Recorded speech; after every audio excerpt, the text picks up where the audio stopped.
friends, welcome back to another video. Will here, San Juan based flight attendant. Hope you guys are doing wonderful. It is currently 3:59 in the morning. My van today is at 4:30. I am currently in Los Angeles and I started this 4-day trip yesterday.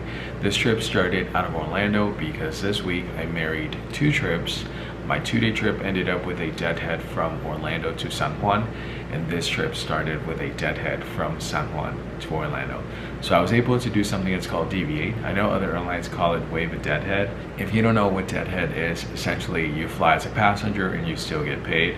So even though I deviated from both flights, I still got paid for them, and I got to stay home for 24 hours. So that was very nice. I was able to avoid 2 commutes this week, and now I just commute back on Sunday when I'm done. So this is basically a 6-day block, and I commuted in to Puerto Rico Monday and started that 2-day trip Tuesday, and today's Friday. So I am almost done with this week and I am so excited to go home. Today we have a long day. We are working 3 legs. Our duty's almost 10 hours. But we do Los Angeles to Denver, then I believe we switch aircrafts. We go from Denver to Fargo, and then Fargo back to Denver, and then we overnight in Denver. Our layover tonight is supposed to be 13 hours and 27 minutes. I'm going to have breakfast here, finish up getting ready to head over to work, and see where the rest of this trip takes us.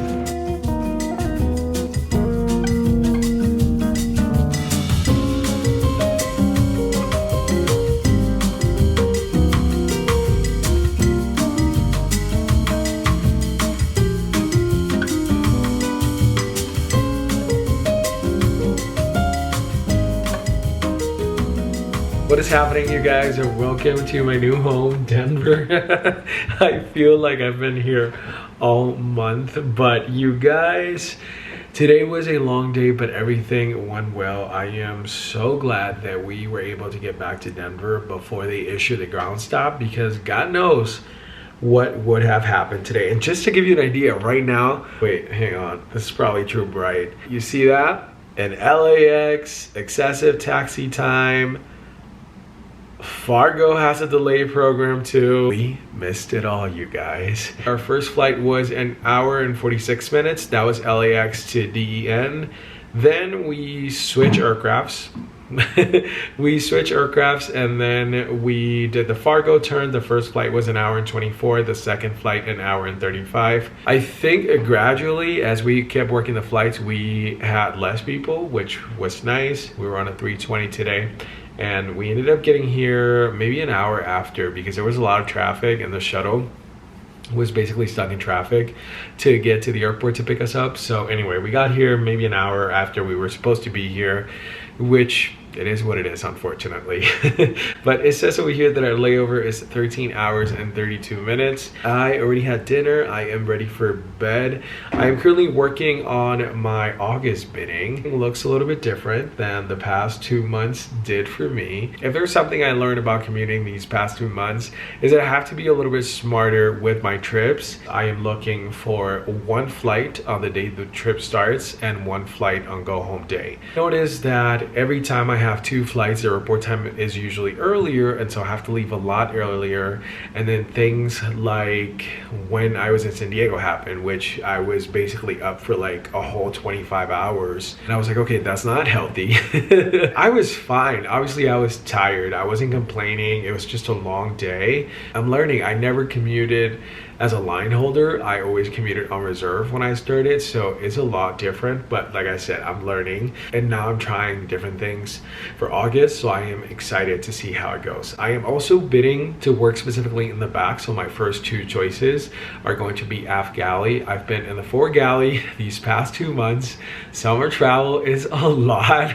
I haven't talked about the trips and what's been happening on these flights, but I think for August, I'm just gonna be in the back galley and just be there and watch. I'm also looking for MCO layovers. As you guys know, I recently moved, so I was just getting used to this past week and my new routine, and I kind of missed that. After I look for those trips, I always make sure that there are flights for me to get to base and then get back to Orlando. So I already went through all that process, and so far there are 4 trips that I identified that meet all this criteria.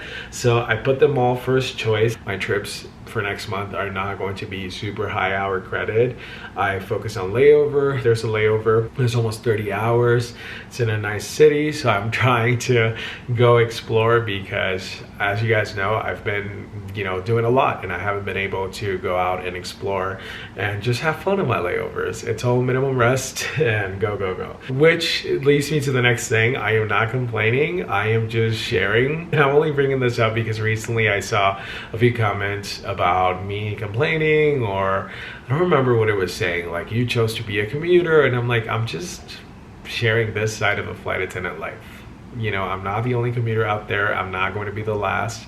A lot of people transfer bases because of seniority, and yes, this is completely normal. Complaining would be a whole different thing, and that's not what I'm doing here. I'm just bringing you guys on this side of the flight attendant life. And if you don't like it, you know what to do.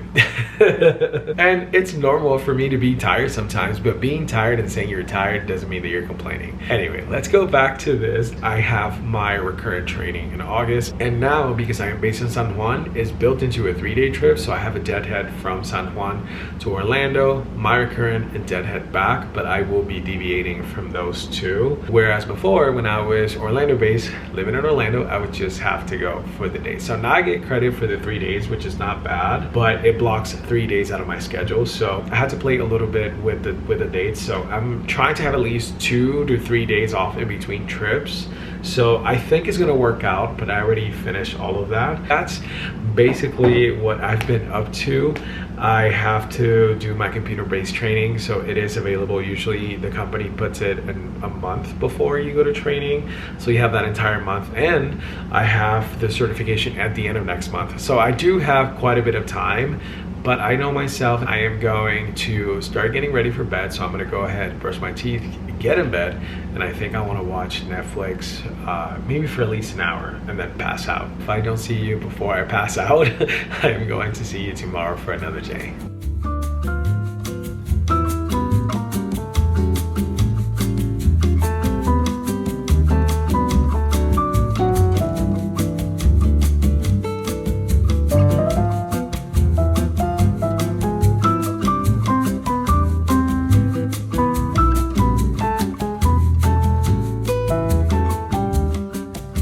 I want you to hear this with me. Hang on, what the heck was this? If you didn't know this about me, I love music. I can't sing, but I live for these moments.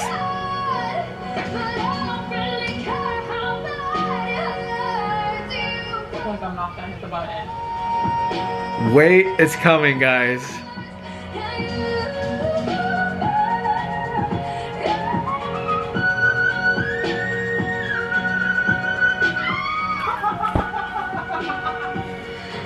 Obsessed, y'all.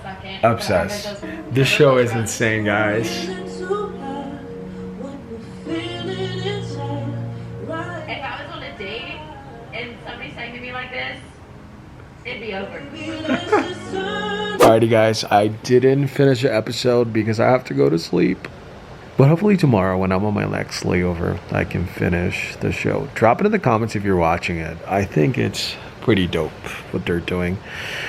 But anyway, guys, it is like 9 something. I have to wake up at 4:25 in the morning, so good night.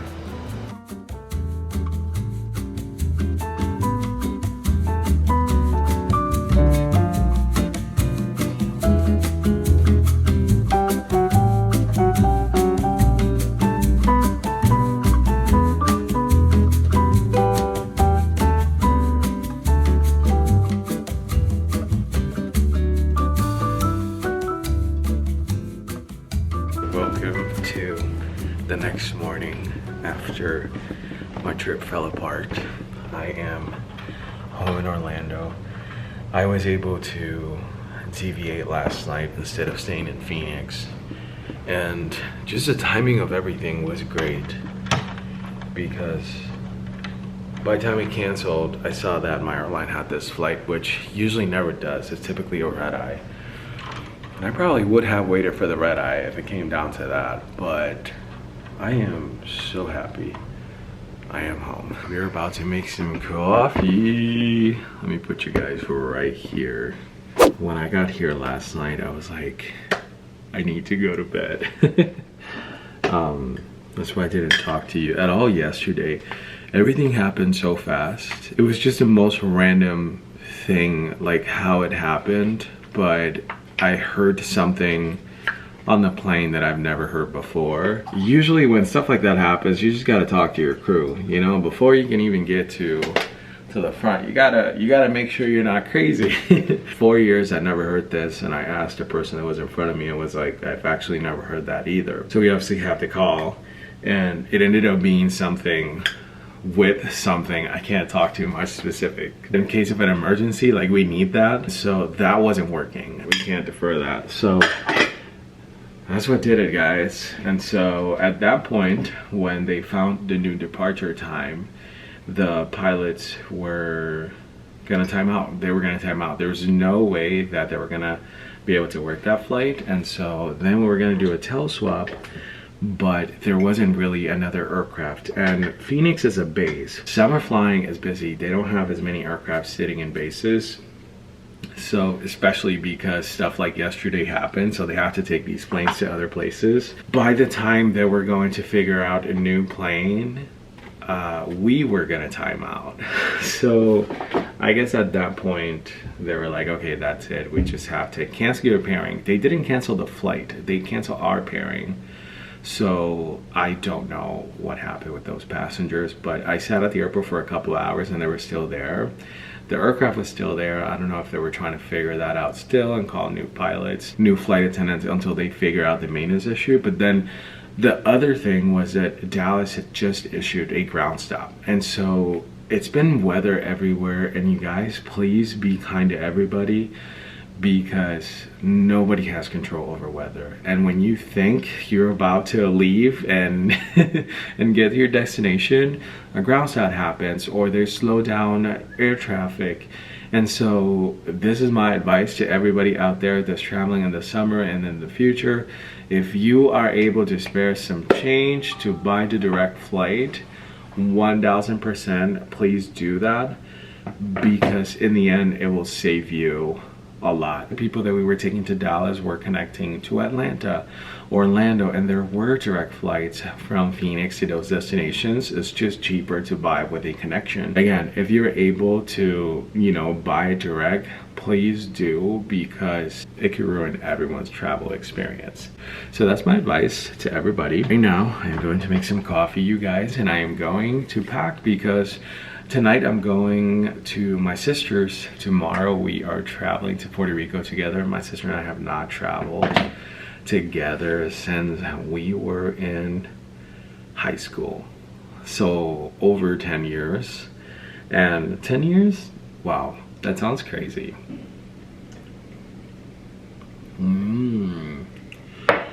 I got this the other day. Is this one, if you're wondering. It's really good. So what I was saying, guys, I am going to be packing and heading over to my sister tonight, because tomorrow we're flying to San Juan. We're gonna spend time with our parents. I'm going over to her and we're flying direct from Jacksonville to San Juan. It's a lot easier for her. She needs assistance when traveling, so I was like, you know what, I think it's easier if I just, you know, drive up to your house and we'll just fly out of there. That way you don't have to, you know, deal with having to drive to Orlando and all these things. Plus, like, you have everything that you need at your house. So, like, let's just do that. So later tonight, I'm leaving, and hopefully it's gonna be a great week. I am so excited to spend time with family. Today, I was supposed to work 2 flights. I was supposed to work from Dallas to Atlanta, and then Atlanta to San Juan. I was getting in at like 2 p.m. and then I was gonna commute on the 3:51 p.m. flight on my airline to Orlando. So I wasn't supposed to be here until 7 p.m. tonight after my commute, and then I had to make my way over to my sister's. When I tell you, yesterday was long, but it all worked out because I was able to get home last night, sleep in my own bed, and then just have all day today to get ready for this week. Which, not gonna lie, earlier this week I was stressing about that. I was like, I don't know how I'm gonna have time to, you know, do all these things, but it worked out. So I'm very excited for that. I did try vlogging the first couple of days commuting into Aguadilla. I have some great footage that I wish I could have used in a video. And even when I went to meet up with my friend from college for coffee, and it was just, you know, I felt so good about the start of this vlog and getting to the airport and all of these great things. But then every time I got to the layover, I needed to hop in the shower, have dinner, get ready for the next morning. And so everything was a little bit rushed. And then I felt like it was all just me, like sitting in front of the camera, giving you updates, which half of the video was probably that too. But that usually happens. It was short overnights. I don't really have a lot of time to, you know, just wander around, just walk around with the camera and show you all these things. So my apologies for that, you guys, but hopefully next week is going to be better. Our layovers are slightly longer and I am working less flights on the next trip, so stay tuned for that. If you made it this far, thank you so much for watching. If you enjoyed it, go ahead and smash that like button. Also, don't forget to subscribe, and I'm going to see you next time for another adventure. Take care.